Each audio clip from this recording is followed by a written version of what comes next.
Hi, and welcome to this edition of Peak Life. I'm Karen Myers, and joining me today is Lieutenant Chadwick with the Chesapeake Police Department. Welcome. Thank you. So we're going to talk about golf carts, and there's been a lot more of them driving down the streets recently. Can you tell me, is it legal to drive a golf cart down the street? So the short answer is no. Golf carts are not legal on the public highways of the Commonwealth of Virginia, and the municipalities can dictate which neighborhoods are safe to drive golf carts on, but they have to be permitted by the City Council. So there are exceptions. I was wondering about that. When I was doing a little research, I saw there was a couple different neighborhoods.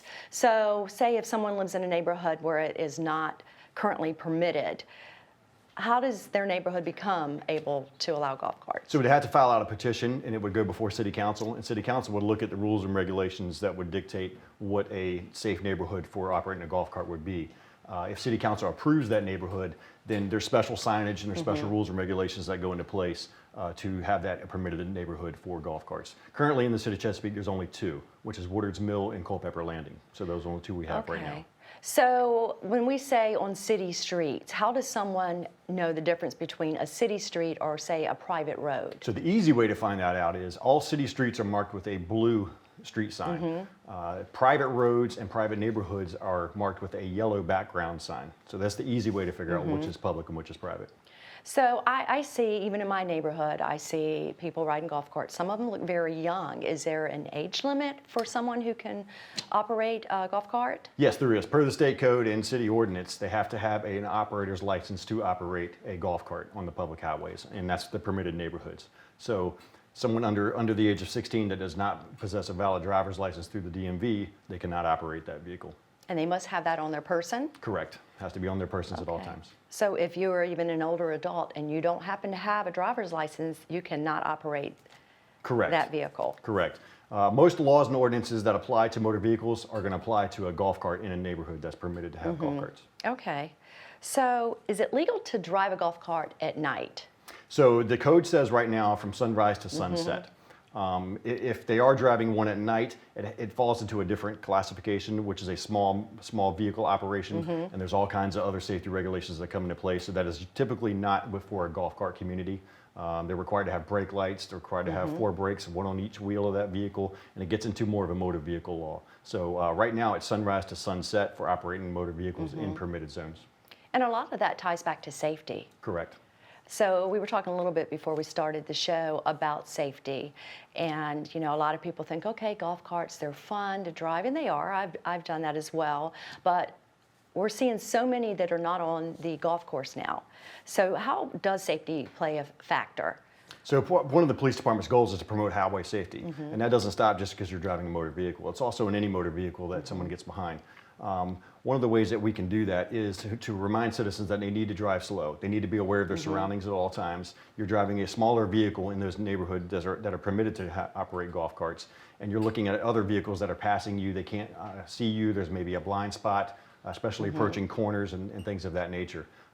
Drivers as in a regular vehicle do not typically look for smaller vehicles because it's not what's typically on the road. So we're trying to remind people to pay attention to their surroundings when they're operating vehicles, especially when the sun starts going down right before sunset, and just to be safe when they're operating. Be mindful if you have kids or small children on those golf carts, be mindful that they don't have seat belts. They're not required to have seat belts unless they fit under that small vehicle classification. So that's what I was going to ask about seat belts. They're not necessarily required. Correct, not on golf carts. They are required under the small vehicle application, but that doesn't go with the golf carts for the permitted And they areas. can go, I don't know what the highest speed is, but it's enough that if someone were to hit something or somebody hit them and you're not wearing a seat belt. Yes. Studies show that making an impact with a fixed object at 5 miles per hour can cause serious head injuries if they hit another object. So yeah, we remind citizens to always pay attention to what they're doing. Be mindful of the kids that you have. And there's also distracted driving in golf carts too. So cell phones and things of that nature, we try and remind our citizens of that. So if someone is driving under the influence in a golf cart, are they subjected to the same rules that they would be if they were in a car? Yes, you can have a driving under the influence charge in the Commonwealth of Virginia when operating a golf cart, yes. So what is the penalty for a violation? So they range, depending on the violation it is, they range anywhere from fines to jail time. So. Okay, so it's very serious. It is. It's very serious. So we talked about seat belts, so, and we talked a little bit about, prior to the show, about the ATVs and those type of utility vehicles. And you, I think, said that that's a whole nother ordinance, or is it It falls under a similar? different vehicle classification Okay. due to the motor, the CCs of the motor. So golf carts typically are battery powered, or if they are engine powered, they fall under a different, they're smaller motors, they don't have as much power. ATVs and things of that nature, all-terrain vehicles, not to be confused with Right. with motor vehicles, but the four-wheelers and things typically that fall under that have a different higher CC, so they're capable of higher speeds, which different Okay. safety regulations fall in place then. Okay, so if someone has questions whether what they're doing in regard to whether it be a utility vehicle, a golf cart, where can they go to find out more information or to see the ordinance that we talked about? We can direct them to the Chesapeake City Municipal Code, which is found on the city's website.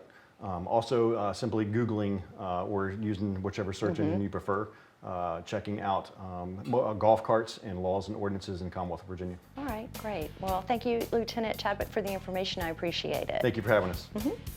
And thank you for watching this episode of Peak Life. We'll see you next time.